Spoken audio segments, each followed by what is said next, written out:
Hello, everyone.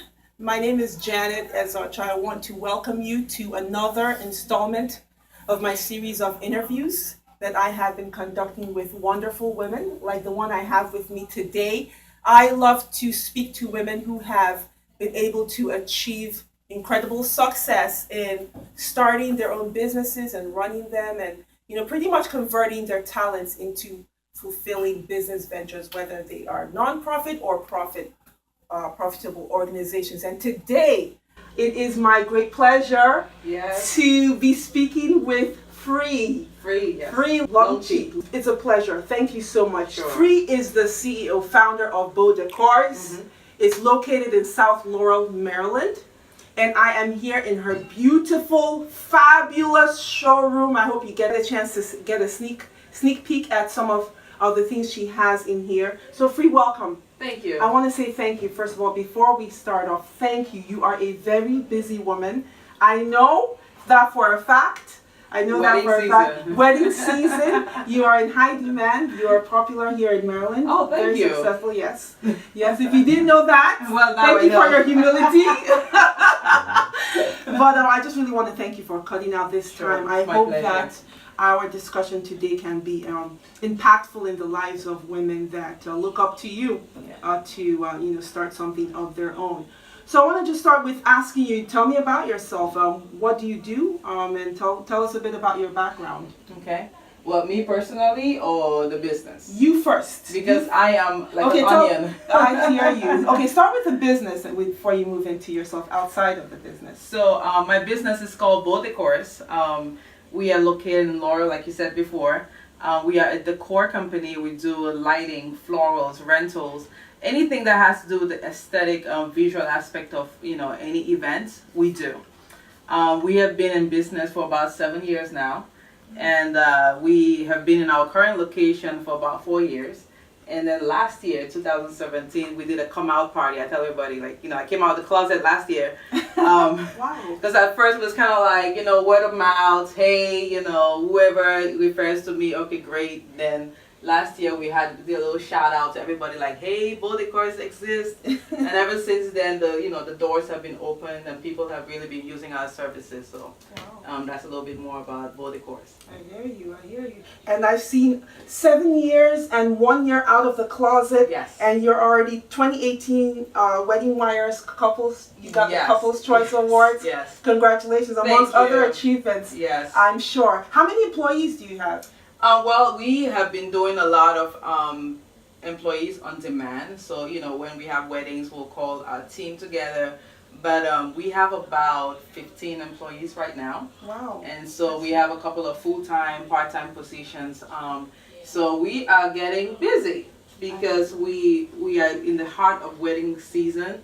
And so the weddings are just rolling. So we have about 15 employees, and the numbers are actually going up. We're projecting about 30 within the next 2 months. Wow. And I testify to your busyness because we walked in here and there's a lot of setting up. I can tell you have Yes. some you all already have some sessions set up for today. So outside of your business, tell me about your background and what is it about your background that may have led you to where you are. Okay, well, a little bit about me. I'm a child of God. Okay, so everything I do kind of has revolved around that. Who I am, my achievements till this day has had everything to do with the encouragement of my Creator. I'm a child of God. I'm a mother. I'm a wife. I'm a mother of 3. And I'm also a daughter. I have wonderful parents that have actually, breathed this person that you see. They've nourished this person. And I have an amazing set of family. And so that's who I am. Wow. How old are your children? I have a 10-year-old son. I have a 7-year-old daughter who is I call her my takeover person because she loves flowers just as much as I do. And then I have a 2-year-old son who is, the life of the party. Oh, that's wonderful. So tell me, did you study to be an event decor, person or business owner? What did you do in school? What did you study? That's a very good question because I actually do get a lot of that question from a lot of young designers, asking me, what training have I had? what are some steps they can do. And I can encourage everybody. This business has a lot to do with self-study. So I'm a protege of self-study. I'm always taking classes here and there. I'm always on, following, people that I want to be with. So I have a vision about this designer. I just love their work and I follow them. And then I try to do things similar to that. I'm always constantly learning. And if there are classes that are out there, I'm always a learner. And sometimes my planner friends are like, hey, you already know everything. Like, stop. You don't need to do all these classes. But I'm like, no, I feel like I still need to do that. So I have, I'm doing floral classes there, here and there. I'm always online doing courses. Have I done a particular, some people think that there's college for this. Yeah, there are art schools for this, but no, this is more so being a self-study journey for me. Wow. So I understand though that you did nursing. Is that true? Yes. That's incredible. Yes, I am a nurse practitioner. So I've been a nurse, I would say about 16 years, and then I'm a nurse practitioner. And last year I quit. Wow. Yeah, to do this full time. All right, girl. So for a while you balanced the two. Yes, for a while, and I think working in the workforce was a good foundation for me because I was able to learn certain skills that are actually helping me with my business, and also I had no capital. So being a nurse helped me to to build my capital and to sustain the business to where it is right now. So it was a very good foundation. So I wouldn't give that up for anything, honestly, because I love nursing as well. It's something that I'm caught in the middle. It's like, how do I balance this? But last year, like I said, I'm a Christian. So last year the Lord was like, hey, this is where you're supposed to be. Your passion is here, and it's time to step out in faith. And that's exactly what I did. Wow. Tell me, so what are the steps? You start off as a nurse. How do you get from a nurse practitioner to a designer? Do you hear the voice of God? Yes. Do you base it on your skills? Were these some natural skills, talents that you had growing up? Did you just see someone that you loved and you wanted to kind of emulate what you saw? How did you get from that point to where you are now? Well, my journey has been kind of funny. I have always had a little design aspect in me, and everybody who knows me when I was little, they always say, we never saw that. Even I myself, I never saw that designing aspect. However, once I got married, I started, finding an interest in flowers.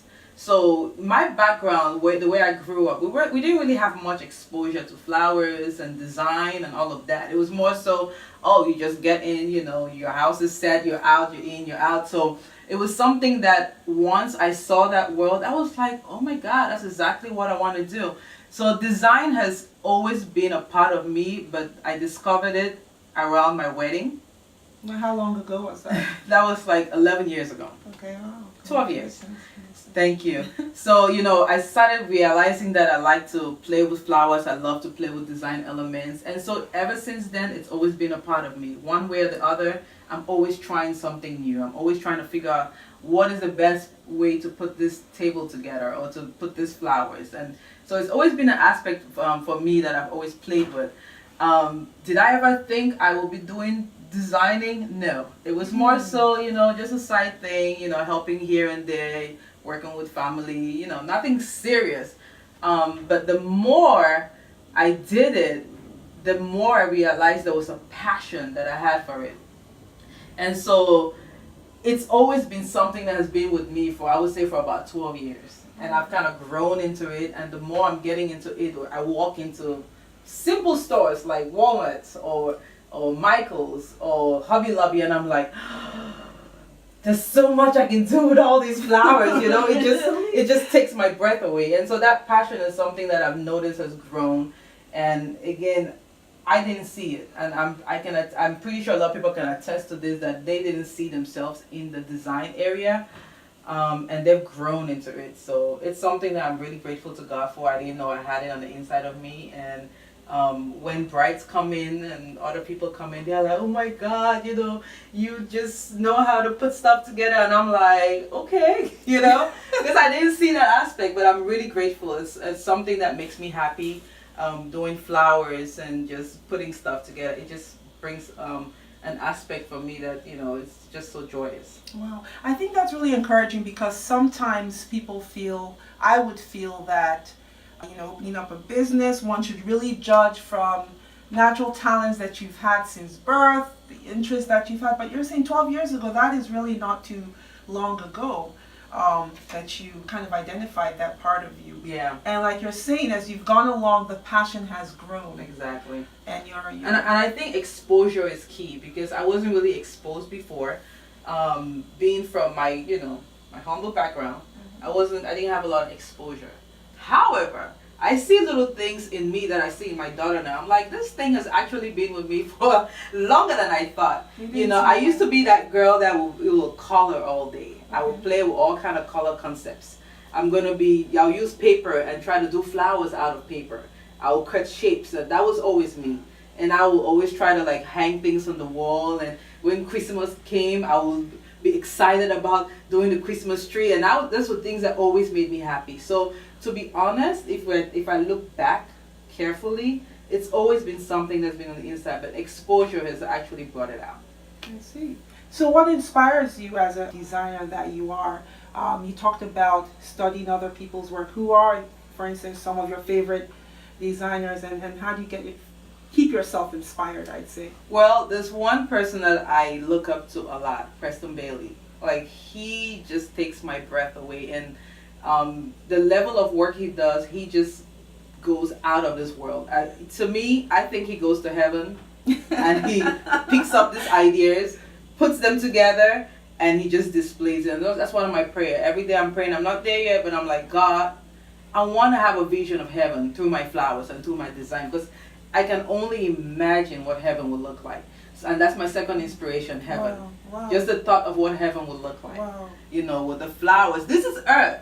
And earth is basically like, just a mimic of what heaven is. So what will heaven look like? What if we're playing with flowers and putting stuff together and it looks pretty beautiful, and somebody walks in the room and they're like, what will heaven look like? So that's another inspiration that I have. So I'm always looking at other people. There are people on Facebook. There's Intrigue. I don't know if you know Intrigue, but there's a lot of designers that I look up to. And even locally, there are local designers that I'm like so in awe. Lily V and a couple other people. Lily V. They just like take my breath away, and they are actually part of the reason why I'm encouraged. And I heard she's a Christian. I can imagine the challenges that she has, to reach to where she is. So seeing that really inspires me. Now, I'm not only inspired by the floral world though. There are a couple of other people that artists that inspire me. And I see like, musicians, for example. I get inspired a lot when I see a musician putting that art together. And it just something about that just amazes me, and how you can put the chords and the chorus and the melody and all this stuff and singers, and you come up with a beautiful piece. And that's basically what art is. So I get inspired a lot by, musicians. I don't know if you know Ada. When she does, as funny as it is, she's not a designer, but she inspires me. I was talking to my sister about this. I'm like, every time I see her, she's not just singing. She's actually doing theatrical work. Like she's doing like almost like a movie. It's almost like action. Yeah. And I'm like, wow, how can I translate that into florals? Can I do something timeless that will make my clients feel like they're telling a story through flowers? So a lot of those aspects do inspire me as well. Listening to you, you are such a designer, you're such an artist, because for you to make the link between music and floral designs, the way you have articulated it is amazing. Yeah. Amazing. I can see the way your mind works. So tell me, I'm a new client, a potential client. I walk in here, I have no clue what I want.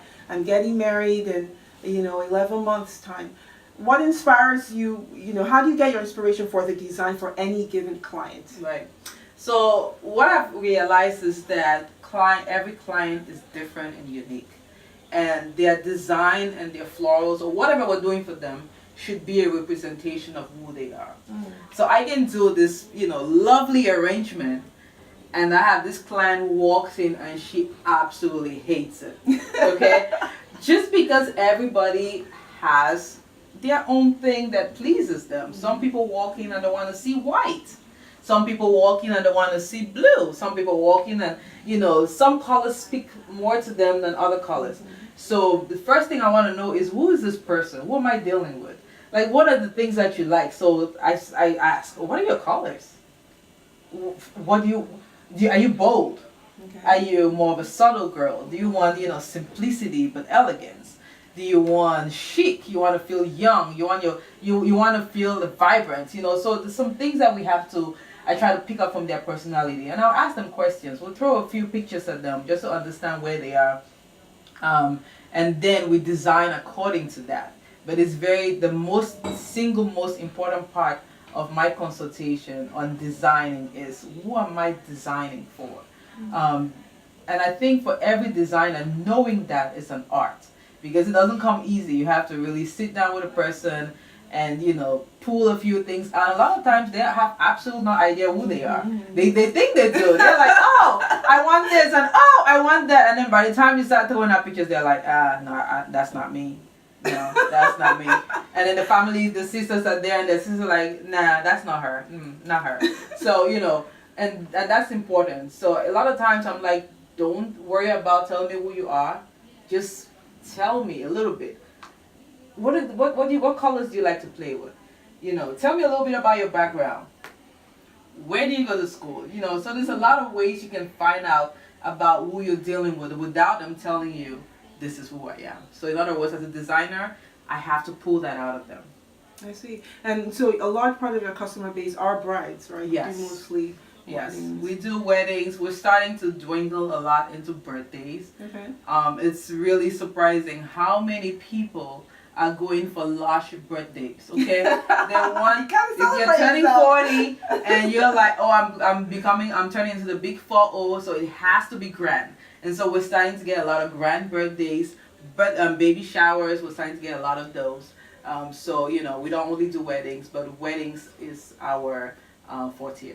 I see. And you are frontline in front of the people. You have to face people every day. You have the human factor. Yes. With your customers and your employees. How has that been?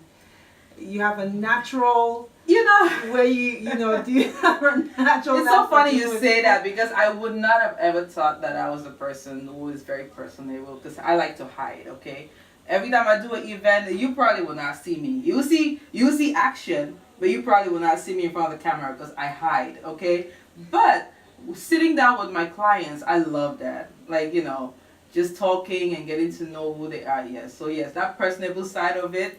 I am a little bit more personable than I think I am. And I think it comes natural with, with the love, once you start to share, your client's love story, because it is a love story. You sit with the bride and the groom and you share their story and who they are, and you know a little bit about their story, and they become like family, and you get comfortable around that, and being personable also with them, it helps their stress level come down a little bit. And they all have my cell phones. I'm like, here's my cell phone. Call me anytime. I get text sometimes at 1 a.m. in the morning. But what I've seen over the years is, if that bride feels free to text me at any time, her stress level is a lot lower, and she trusts me more than if she's trying to reach me for 3 days and she can't get me. Then they're like, okay. Then all emotions start to go out of the bag, and it takes me a lot more time to try to manage that emotion than just giving them a phone call. So there's certain things I've learned over the years of how to really treat my brides, how to make them feel comfortable, and I would say, yeah, that's probably an art. It must be because I testify to some of what you've mentioned. I have you have designed a couple of family members and friends event, so I testified some of that, and so I wanted to ask you, what would you say sets your business apart from the rest? Because you are popular here, you're very successful. What do you think sets your services apart? Yes, apart from the other competition, the rest of the competition. Well, to answer that question, I'm going to say first of all that there are a lot of great designers in this area. Like, I am just so flawed at the amount of talent we have in this area. Like, And I think that that level of expectation really drives us as designers because we cannot be mediocre. So I want to give a shout out to all my designers in the DMV Maryland area. Y'all rock.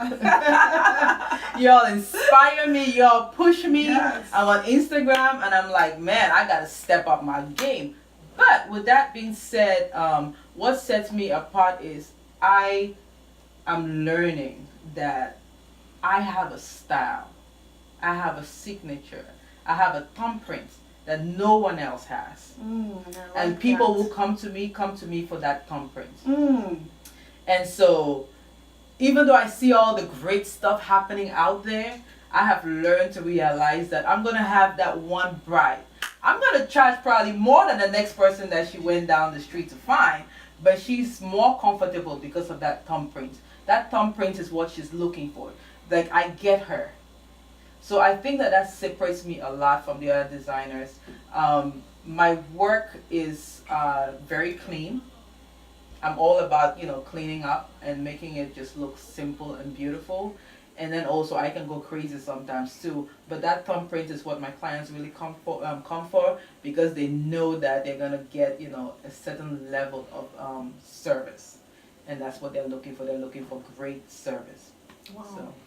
Awesome. So tell me, you talk about 12 years so far in this business, and you mentioned the buzzword now, social media.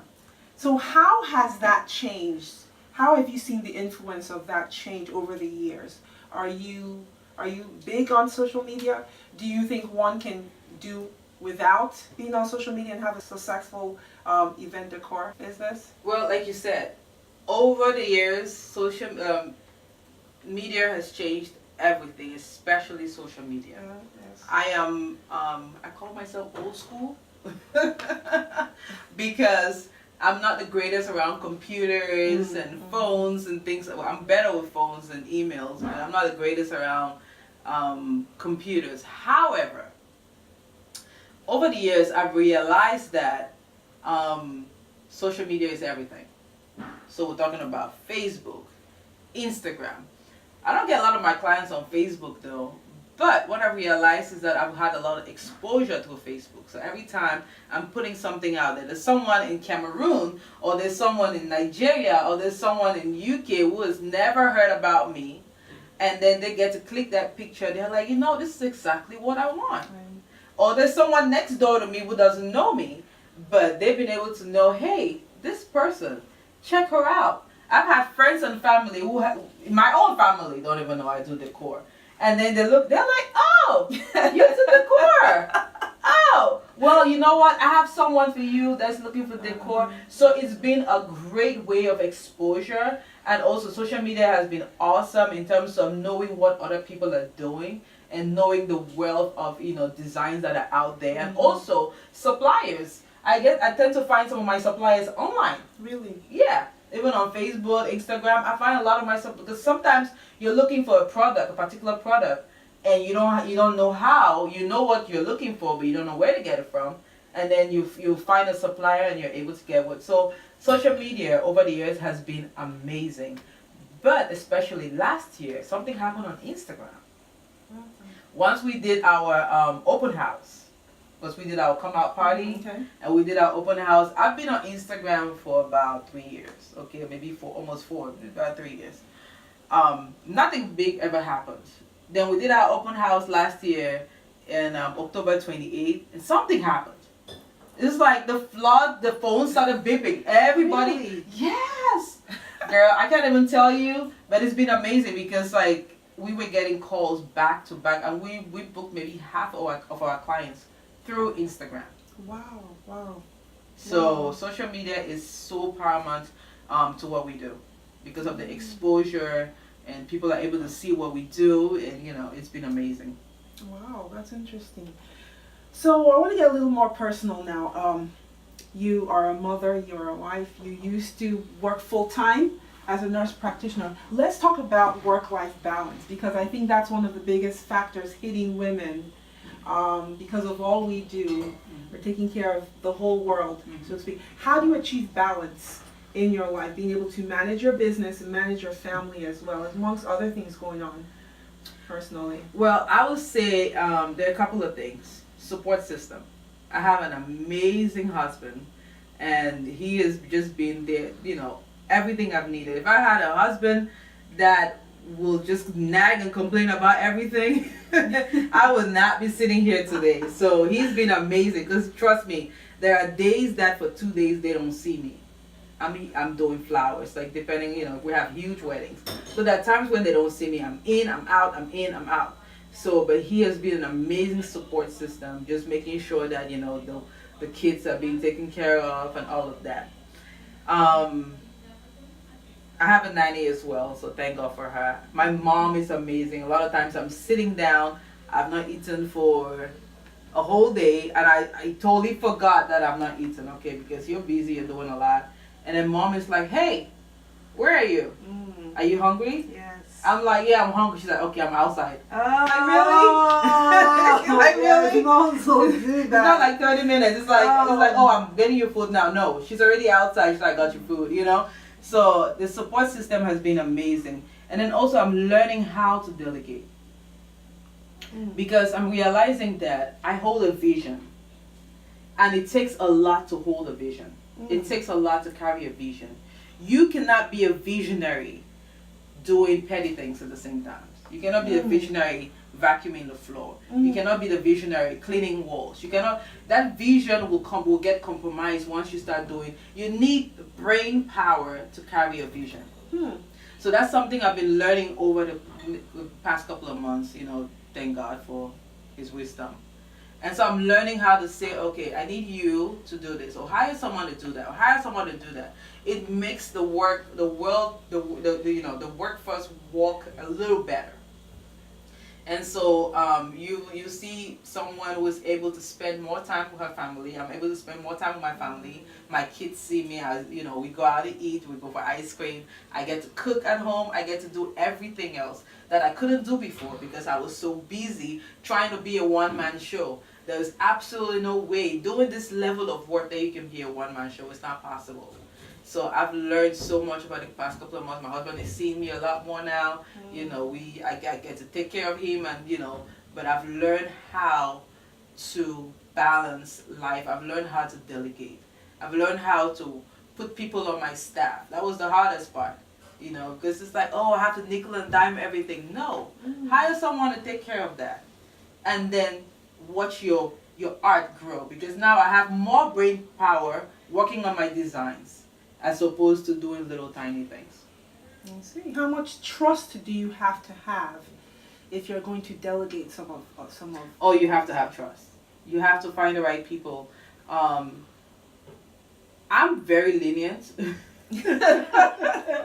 I'm a very laid back person, and sometimes my husband is like, hey, you need to be a little bit tougher, So I'm learning to know my breaking point when I deal with people, and I say this is my expectations, and then if you can't meet those expectations, then I give you a time, and once it's done, I'm like, hey, we need to move on. So as a business owner, as a CEO, as a visionary, you need to be able to surround yourself with people that are able to carry that vision and are able to support that vision without compromise, and know what the expectation. They need to know what the expectation is. And if they just can't live up to the expectation, it's okay. Because, I realize that everybody has their own thing. Not everybody wants to deal with flowers all day. That's okay. Not everybody wants to, make phone calls or see brides, crying. Not everybody wants to do that. So everybody has patience for that. And sometimes people will come to you and they will say, yeah, we can do that. And then once you start working with them, you realize, no, it's the opposite. And it's okay. I'm always ready. If it doesn't work out, I move on. But I need to surround myself with a very strong team, because what you see here is teamwork. All I am, I'm the visionary. But what you see is teamwork. I have a resource of great planners, resource of great designers, resource of photographers, and a lot of people that come together and make this whole thing look beautiful. Oh, so tell me now, has it all been birds and roses, literally? Has it all been all good? Do you find yourself sometimes wanting to quit, Oh, or yes. what am I doing here? I can't take it anymore. I love your question. Well, I'm just putting myself in your position, and I'm thinking, yes, it became my dream. I love it. I have a knack for it. However, it's a passion, but do you have those moments of frustration? Oh yeah, and I think every business has moments of frustrations, but over the past couple of months or years or so, I have learned to accept those frustrations as learning points, because there's really no one is teaching you how to take a step, or what, there's no one really coaching you. Or some people have business coaches, but I don't have one. I have mentors, but I don't have a business coach who is telling me, okay, Fri, do this, take the next step. So I've learned to accept those frustrations and those challenges, or I've learned to accept those mishaps or issues in the way as learning points. In the past, I'll get frustrated. I quit before. Really? Believe it or not, yeah. Oh, wow. I quit before when I was in, I was doing this decor. My husband and I put a lot of money. We started buying a lot of things. And then when I did a wedding, I did a couple of weddings. I'm like, I'm not even getting paid for this. Like, all my money just went down the drain. And then you're dealing with brides and you just get frustrated. And so I quit. I'm like, I'm done. I went back to school. I'm going to be a nurse practitioner. I'm going to be a nurse practitioner for the rest of my life. I'm going to work hard, But after being a nurse practitioner, I'm like, I really want to go back.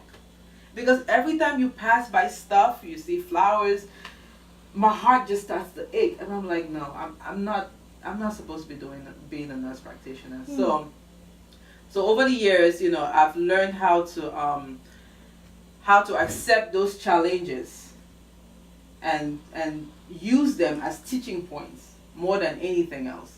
So, there are times when we go to set up and we have issues, stuff breaks and I get frustrated. But I've learned to say, okay, next time, what should we do better?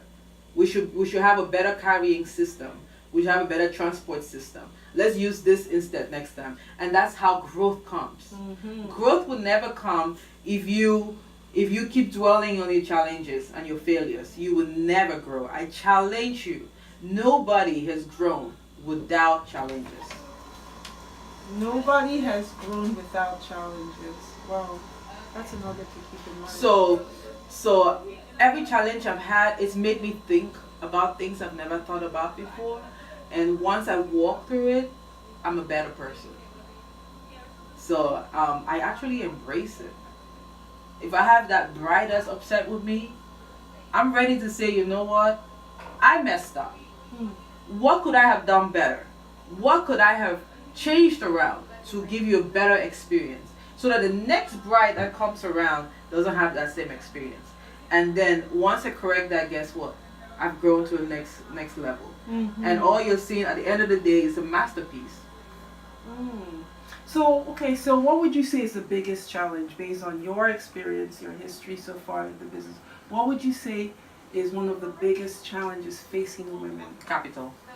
Really? Capital. I have a lot of young ladies that come to me. They're like, hey, you know what? I really want to do this or I want to do that, but I don't have any money to start. Because the work I do is very capital intensive. It's very inventory intensive. Mm-hmm. Like, you have to have vases. You have to have money for flowers. Are not cheap, But capital has been a big issue for me. But over the years, I've learned to. My sister says something to me. My sister she's a business owner as well, very successful, and she's been one of the mentors I've had in my life. And she said something to me: if someone gives you a lump sum of money today, 100,000 or 200,000, and says, "Fri, here's your capital, do your business." If they get that to you 5 years ago, you probably would have squandered the money getting the wrong things. Mm-hmm. But now, if somebody gives you maybe $50,000, you will have a better use for that money now that you're deeper, you know what you're doing. Mm-hmm. As opposed to if they had given you a lot of money back then. So in other words, what do you have in your hand?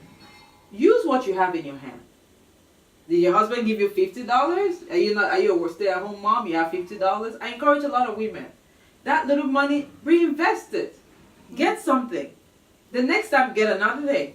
Before you know it, you have a wealth of inventory, or wealth of information, and then you're growing. But what do you have in your hand? You be like Moses, who had the staff. What are you going to do with the staff?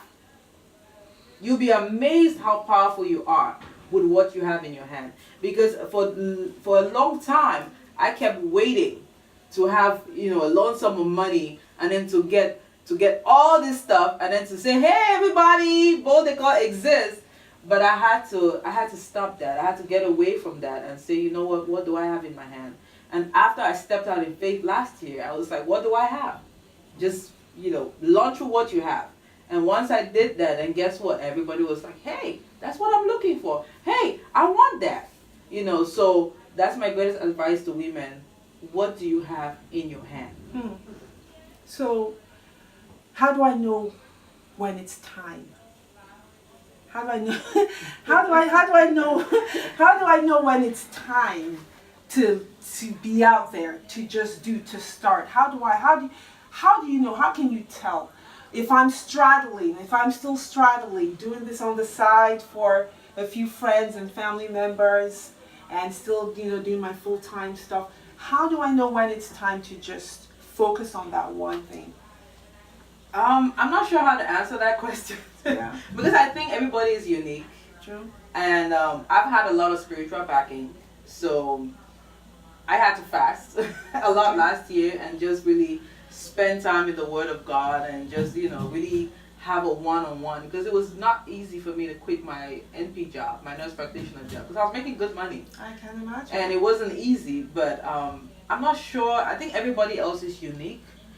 But what I can tell you is, trust what you have on the inside. Okay, because a lot of times the external is very confusing.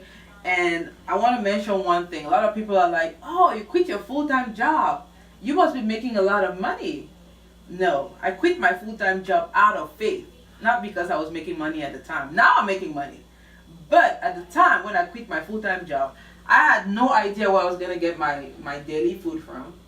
I had no idea I was going to pay my rents for this place. We have rents here.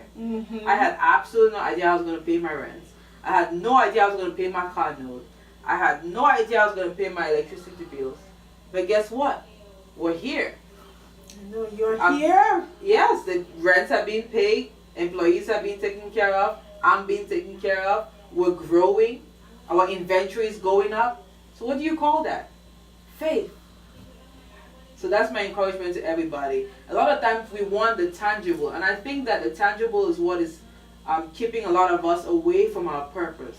We want to see, we want to be sure of what it's going to look like on the other side of the Red Sea. We want to be sure. You want God to give you assurance, right? Just give me something. Like let me know what that land. Can I see that land first before we head there? But God is like, just walk. Because in that walking, that's how you grow. That's where the provision is, in the walking. And I think a lot of times, to be honest, this walk is a faith walk. That's all I can tell you. It's a faith walk. So for women, I don't know. I think everybody is individual, but for me, walk by faith. Walk by faith. Walk by faith. See, now is this your purpose, or is this just a platform? This is my purpose. This is your purpose. This is my purpose. Wow. I call myself a beautifier. Wow. So, we keep saying heaven, earth is a replica of heaven. Okay? So a lot of things, think about the car. We'll be surprised if we go to heaven, you'll find cars in heaven. You'll be surprised. You know what I'm saying? Yes. There's some, I'm not saying that we will, but I'm saying that there's some things that did not originate from here. They're ideas that exist already in heaven. So I can imagine that with all the flowers and all the stuff in heaven, I'll be surprised if there are not people who are meant to take care of that. Of course, they probably, God just says, and all the flowers shine, they blossom or whatever. But I'm a beautifier, and I believe the more I'm getting into this journey, the more I'm certain that God has placed me on this earth as a beautifier. Wow. You say that very definitively. I am Yes. very envious of the fact that you're very clear on that. Oh yes. How long did it take you to get to this point? How long did it take for me to know I'm a beautifier? Yes, like how long have you been in the, because you are, honestly, a lot of people cannot answer that question as straightforwardly as you have. You are very clear. You've thought through it. Yeah. Oh yeah.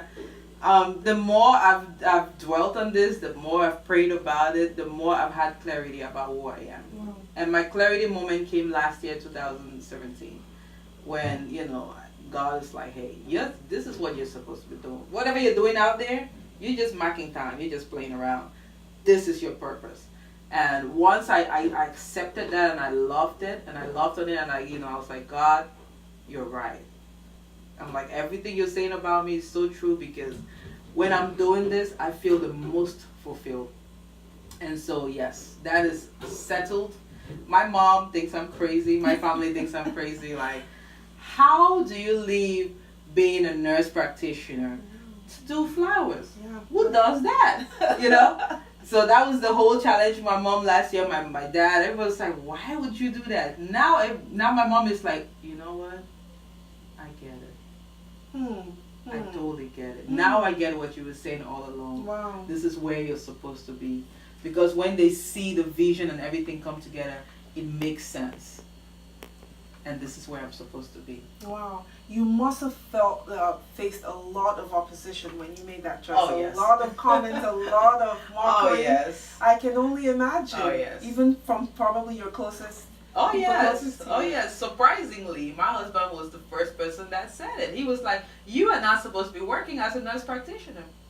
Wow. He caught the vision before I did. He told me that in 2016. He's like, you're not supposed to work as a nurse practitioner. You're just wasting time. Really? Yes. Wow. So surprisingly, he caught the vision before I did. Because all along I was like, just still playing around with it.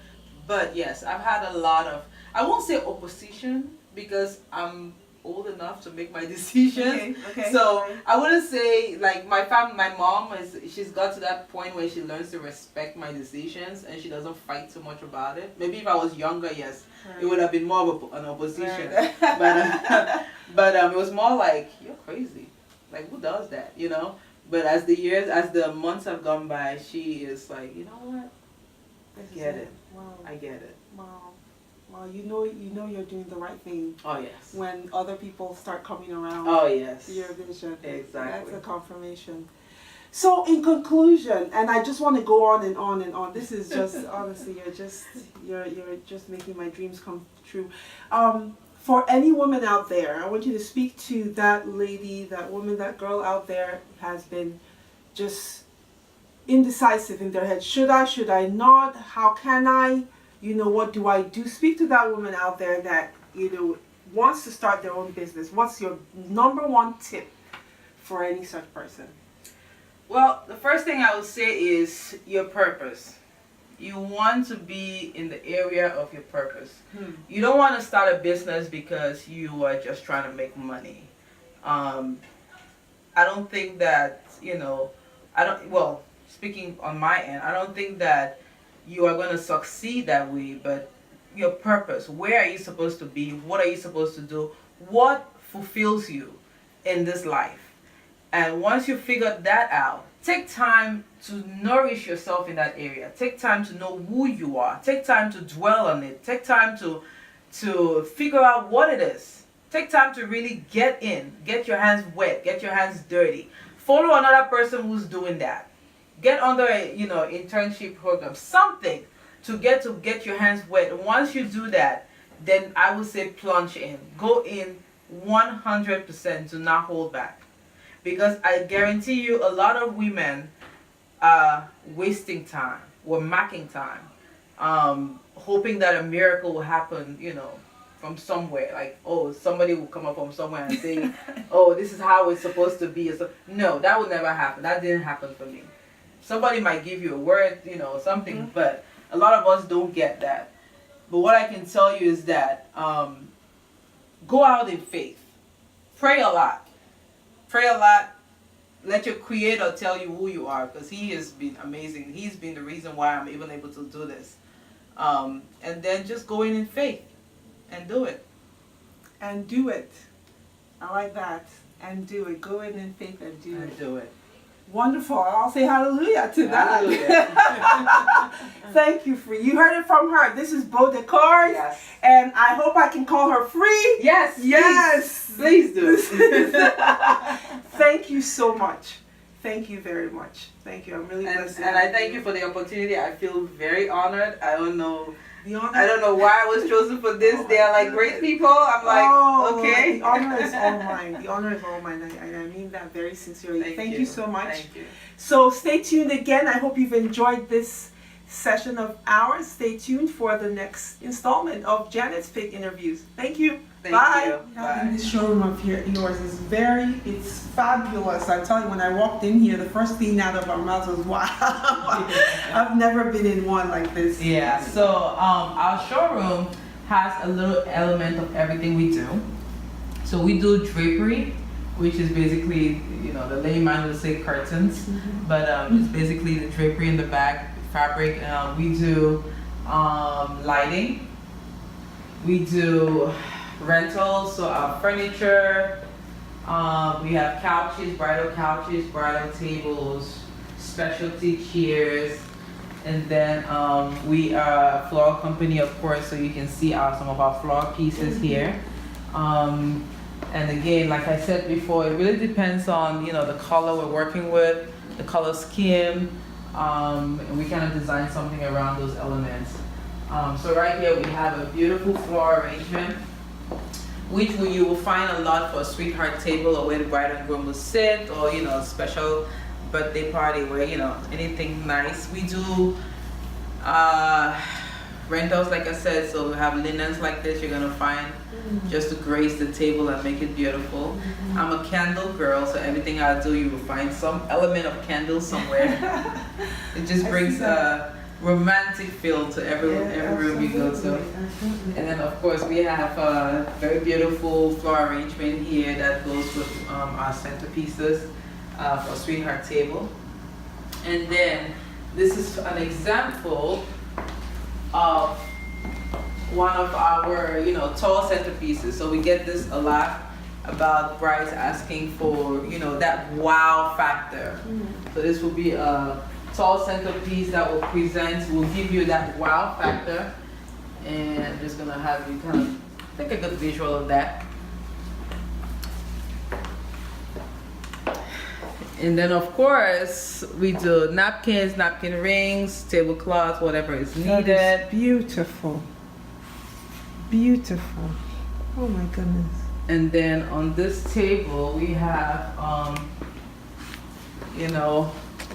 a lot of times we're gonna have a large floral on top here, but this is like a bling vase, so a lot of our bling brides love this. A lot of bling, a lot of crystals. Wow, I see.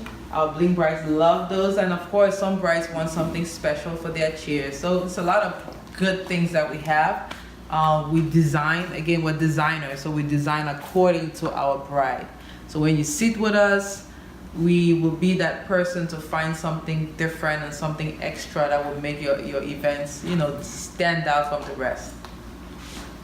Okay? I see that. Wow, this is beautiful. This looks like reminds me of the train. Yeah. Of a gown. Exactly. People are really very creative these days. Exactly. I'm trying to think back to when I got married. I'm like, uh-oh. Yeah. No, we need a redo. Exactly. I did a redo.